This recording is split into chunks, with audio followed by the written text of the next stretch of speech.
Across large parts of Australia exists a power distribution system called SWER, which is an acronym for Single Wire Earth Return. Now, the way this thing works is it utilises a SWER isotransformer, which separates the three-phase system from the SWER system. Without the isotransformer, the upstream protection would see the SWER system as a big earth fault.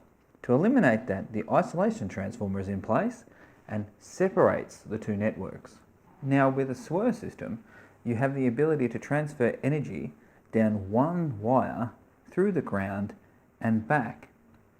So that's why you see these two grids. So each of the transformers has an earth grid, and now that earth grid takes the energy from the top and passes it into the ground. That way it continually can flow between these two units.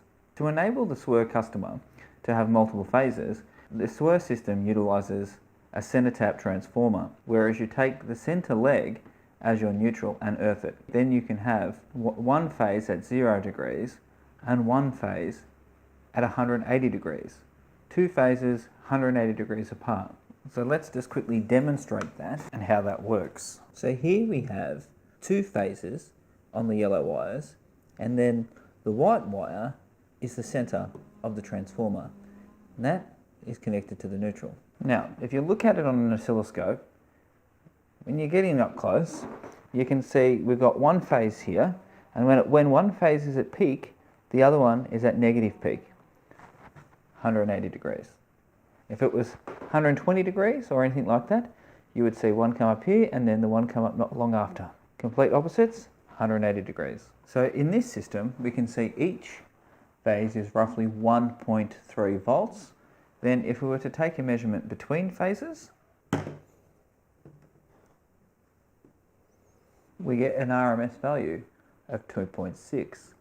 So here you can see where the 240, 480 volt system comes from. One of the dangers of this system is when the earth return is somehow broken or interrupted,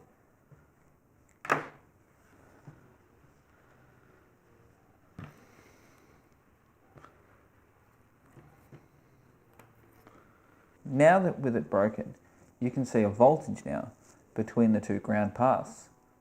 And when this happens, you have what's called step potential, and the earth between your feet becomes energized to a point that if you were to step between those 2 points, your body would become a resistor and dissipate the equivalent energy of your resistance. Now, this video is intended to be a high-level overview of how the system works. If you found it interesting, hit that like button, hit that subscribe button.